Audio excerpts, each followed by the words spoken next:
Good morning students. आज हम start करते हैं हमारी second unit forms of business organisation. पहला टॉपिक है sole proprietorship.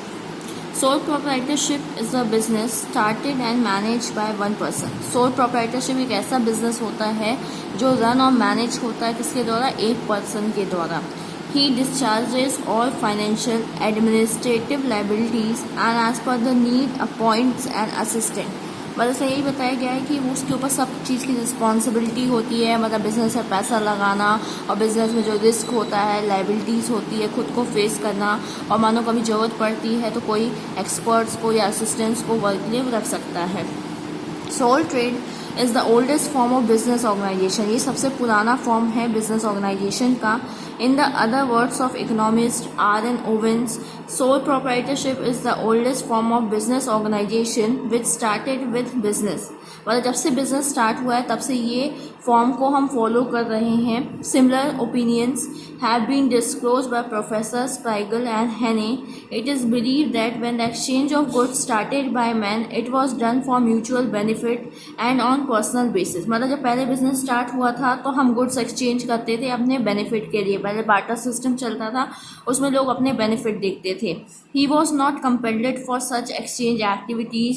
This was the beginning of sole proprietorship। Gradually profit motive became the essence behind exchange। फिर धीरे धीरे लोग मनी के लिए, प्रॉफिट के लिए बिजनेस करने लगे, गुड्स एक्सचेंज करने लगे।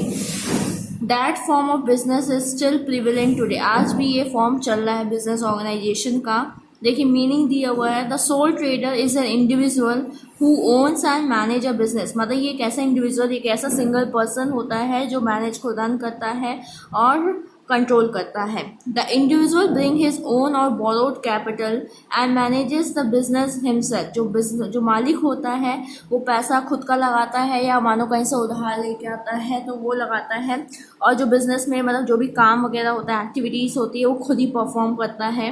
ही बियर्स द रिस्क अलोन। जो रिस्क होता है वो खुद फेस करता है। Enjoys all profit and suffer all losses. जितने बिजनेस में प्रॉफिट होते हैं तो वो खुद रखता है, और अगर लॉसेस हो रहे होते हैं तो खुद बियर करता है। Thus only one person is the sole owner, manager, controller, risk bearer and financer। मतलब सिर्फ एक ही जो पर्सन होता है उसी को सब फंक्शन परफॉर्म करने पड़ते हैं। He takes all business decision, uses his own skill and intelligence in managing the business operation। मतलब उसको खुद ही बिजनेस के डिसीजन लेने पड़ते हैं और अपनी स्किल, अपनी क्रिएटिविटी के कारण बिजनेस को मैनेज करना पड़ता है। In since such business is operated by a single person, it is called sole trade। या अगर एक पर्सन के द्वारा मैनेज किया जाता है तभी इसका नाम क्या पड़ा है? Sole trade. सोल का मतलब होता है सिंगल, वन। अब आता है definitions. Doctor John A Shubin. Under the sole proprietorship form of ownership, a single individual organizes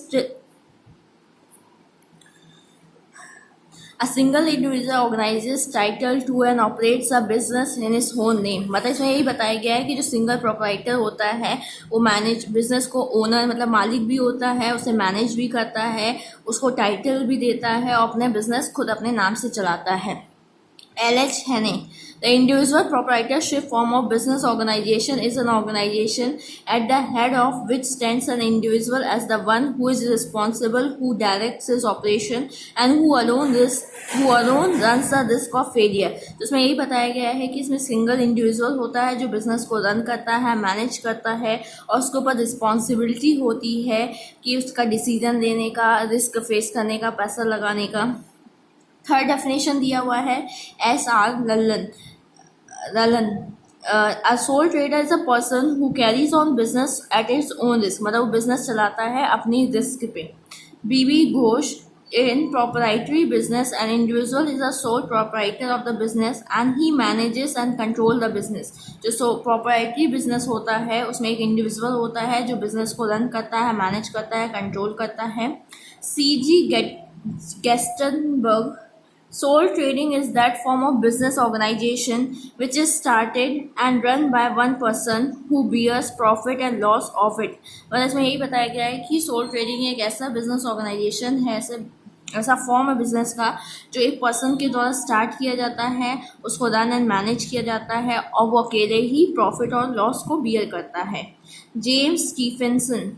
A sole trader is a person who carries on business exclusively by and for himself. मतलब खुद चलाता है और खुद के लिए business चलाता है.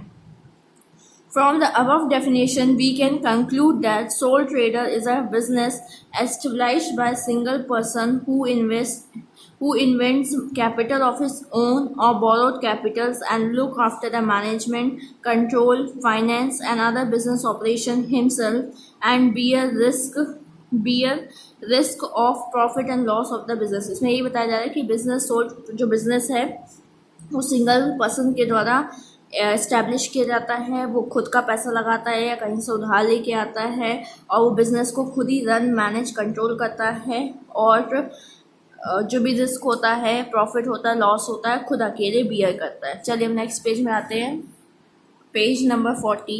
The size of the business can also be regulated by a trader and he is the wholesale of his business and need whole soul of his business and need not has to get consent of others. और इसमें यही होता है कि उसे किसी और पे डिपेंडेंट नहीं होना पड़ता है, खुद को डिसीजन लेना होता है, किसी के सजेशंस की भी उसको ज़रूरत नहीं रहती है. अब आता है characteristics of sole trade. Following are the main characteristics of sole trade. पहला दिया है freedom of business. A sole trader is free to choose a business of his convenience and choice. जो सोल ट्रेडर होता है उसके पास खुद की choice होती है कि उसको किस टाइप का बिजनेस करना है. Before choosing a business he keeps in mind the profit yielding capacity of the business. वो बिजनेस स्टार्ट करने के पहले ये देखता है कि किस बिजनेस में उसे ज़्यादा प्रॉफिट होगा. If there is any legal restriction on trading of any goods, then he has to seek permission from the government or local authorities. इसमें यही बताया गया है कि अगर वो बिजनेस में कुछ लाइसेंस की या रिस्ट्रिक्शंस लगाए गए हैं गवर्नमेंट के द्वारा, तो पहले उसे गवर्नमेंट से परमिशन लेनी पड़ेगी, तभी वो उस चीज़ का बिजनेस कर सकता है. Such liberty of business does not exist in other types of business organization, that is partnership and company. इसमें यही बताया गया है कि जो आप मतलब कभी भी आप बिज़नेस स्टार्ट कर सकते हो, उसको एंड कर सकते हो, तो ये सिर्फ आपको सोल ट्रेडर में ही बेनिफिट मिलता है, बाकी किसी और फॉर्म ऑफ बिजनेस में नहीं मिलता है. Easy form of business. Sole trade is the easiest form of business. It can be commenced by any person having general knowledge of that business which he is going to start. मतलब इसमें बस बोला है कि हमें ज़्यादा knowledge की ज़रूरत नहीं होती है. जब भी आपको मन करता है, और ये सबसे ईजीएस्ट फॉर्म होता है, आप कभी भी इसको स्टार्ट कर सकते हो. बस आपको उसका चीज़ का थोड़ा बहुत नॉलेज होना चाहिए जिसका आप बिजनेस कर रहे हो. No special knowledge and training is required to manage a business of sole proprietorship. इसके लिए हमें अलग से कोई स्पेशलाइज्ड डिग्री या नॉलेज ट्रेनिंग की ज़रूरत नहीं पड़ती है. In the words of Kimball, sole trade is the easiest, oldest and in many aspects natural among all business organization. मतलब ये सबसे कॉमन फॉर्म है, सबसे ईजीएस्ट फॉर्म है. मतलब हम इसके लिए कोई अलग से मतलब नॉलेज की डिग्री की ज़रूरत नहीं होती. बस हम थोड़ा बहुत बेसिक नॉलेज पता होना चाहिए हमें उसके बारे में जिसका हम बिजनेस कर रहे हैं. Full control.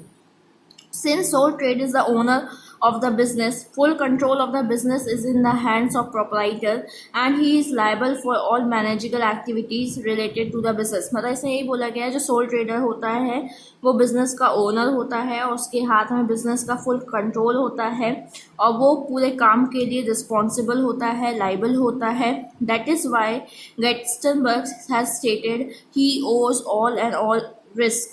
मतलब वो खुद मैनेज करता है, कंट्रोल करता है, खुद मालिक होता है और रिस्क भी जो होता है वो खुद अकेले ही फेस करता है. अब आता है unlimited liability. The soul trader arranges for the total capital of his business. मतलब जो सोल ट्रेडर होता है वो बिजनेस में पूरी जितना पैसा लगने वाला होता है वो खुद ही अरेंज करता है. The liability of the bearing the losses lies with him only. मतलब अगर कहीं से वो उधार लेके आ रहा है, बैंक से लोन ले रहा है या किसी रिलेटिव से उधार लेके आ रहा है, तो वो उसके लिए खुद रिस्पॉन्सिबल होगा. No doubt he enjoys the profit also. भले उसे स्टार्टिंग में बहुत मेहनत करनी पड़ती है, लेकिन जब प्रॉफिट होता है तो वो अकेले ही प्रॉफिट को एंजॉय करता है. But the liability towards the total creditor is also to be borne by the single proprietor. इसलिए अगर आप कहीं से उधार लेके आ रहे हो, मनी उधार लेके आ रहे हो, सामान उधार लेके आ रहे हो, अगर आप उसको पैसा चुकाना है तो आप खुद उसके लिए रिस्पॉन्सिबल होगे. In case if a business assets are insufficient to meet the business debts, then private assets are attached to business for clearing the debts of the business.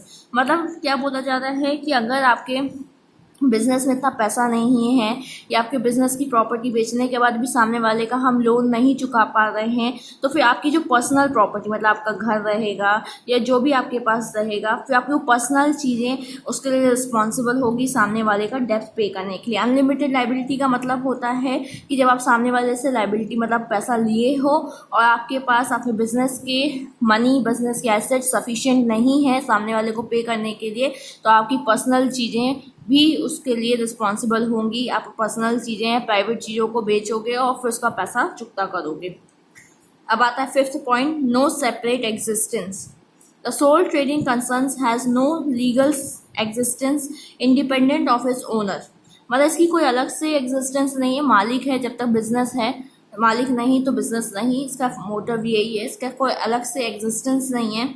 फिर दिया हुआ है 6 point, sole ownership of capital. Since the arrangement of the total capital is done by the single person, therefore he owns the total capital even if it is increased due to an additional profit earned by him during the course of business activities।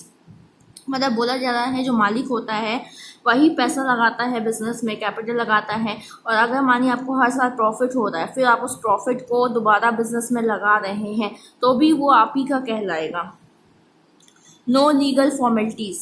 Unlike the limited companies, a sole trader is free from any legal liabilities to be compelled with in respect of formation of his firm। मतलब इसमें कोई legal formalities नहीं होती है जैसे और भी business में होती है कि आपको लाइसेंस लेना पड़ेगा, रजिस्ट्रेशन कराना पड़ेगा, इसका कोई ऐसा रिस्ट्रिक्शन या वो नहीं रहता है। Therefore, time gap is not created due to legal formalities in respect of establishment of business। मतलब इसमें कोई लीगल फॉर्मेलिटीज़ हमें परमिशन वगैरह नहीं लेनी पड़ती है। हाँ, बस ऐसे कुछ कुछ बिजनेस होते हैं जिसमें हमें थोड़ा सा लीगल परमिशन लेनी पड़ती है, लाइसेंस वगैरह लेना पड़ता है, लेकिन इसमें इतनी प्रॉब्लम नहीं जाती है। फिर ये और limited scope. Since only a single person is liable to discharge all his duty, therefore the scope of expansion of activities cannot be envisaged in sole proprietorship firm, although as a matter of practice he can employ so many persons or specialists as his advisor, but in the process of decision making he is only left alone। मतलब बोला जा रहा है कि limited scope, जो मालिक होता है भले आपको जैसे कुछ काम करवाना हो या किसी की सजेशन लेना हो, आप किसी को रख सकते हो अपने काम में, लेकिन जो डिसीज़न होता है वो ओवरऑल आप ही को लेना पड़ता है। आपके ऊपर ही पूरी बिजनेस की रिस्पॉन्सिबिलिटी होती है, लाइबिलिटीज़ होती है, क्योंकि आप उसमें पैसा लगाते हैं, आप उसको रन और मैनेज खुद ही करते हो, तो जितनी भी रिस्पॉन्सिबिलिटी होती है वो आपके ही ऊपर आती है। फ्लेक्सिबिलिटी। द ओनर में expand his business reduce it, wind up और change it as when he feels or so। मतलब इसमें बहुत फ्लेक्सिबिलिटी होती है मालिक को, जब भी मतलब सिंगल पर्सन को जब भी लगता है कि उसको बिजनेस को एक्सपेंड करना चाहिए तो उसको बढ़ा सकता है, उसको बंद कर सकता है, और अगर सोचे कि हमको यार बिजनेस नहीं करना, दूसरी चीज़ का बिजनेस करना है, तो उसे चेंज भी कर सकता है। Shorter life. Its life is very short because on the death of the owner of the business और on some other problem it can stop functioning. मतलब वही बोला गया है कि इसकी लाइफ बहुत कम होती है। मानिए अगर वो जो मालिक बिजनेस चला रहा है उसकी डेथ हो जाती है या उससे कुछ प्रॉब्लम हो जाती है तो वो अगर काम करना बंद कर देता है तो उसका बिजनेस एक तरीके से बंद हो जाता है। Easy to start and dissolve. Sole trade form of organization is easy to start as it requires minimum or no legal formalities। बहुत कम या एक भी नहीं लीगल फॉर्मेलिटीज़ की ज़रूरत होती है। Any person can establish and operate it successfully. कोई भी पर्सन उसको चालू कर सकता है, रन कर सकता है। And if the business does not suit the owner और results in loss, the owner can close और change his business any time as it also does not require any legal formality. मतलब जब भी उसको लगे कि हमें ये बिज़नेस अच्छा नहीं लग रहा है, हमें बहुत लॉस हो रहा है, तो तुरंत वो चेंज कर सकता है। इसके लिए भी कोई लीगल फॉर्मेलिटीज़ की ज़रूरत नहीं होती है। अब हम नेक्स्ट पेज में आते हैं, page number 41, point number 12, other characteristic. Sole trade is suitable for specific type of trade. ये कुछ टाइप के लिए बहुत अच्छा होता है ये business. Change in business alteration and management is extremely convenient. मतलब इसमें अगर आप बिजनेस चेंज करना चाहते हो, बंद करना चाहते हो और या बढ़ाना चाहते हो तो बहुत ईजी होता है। There is a direct relation between work done and result in sole trade। मतलब जितना अच्छा आप काम करोगे, जितने मेहनत से काम करोगे उतना आपको प्रॉफिट होगा। ये उस पर डिपेंड करता है कि आप कितना हार्ड वर्क कर रहे हो, आपकी सक्सेस उसी पर डिपेंड करती है। जितना इनोवेशन करोगे, क्रिएटिविटी करोगे, स्किल्स लगाओगे, उतना सक्सेस आपको इस बिजनेस में मिलेगा। एडवांटेज हम कल देखेंगे। Thank you.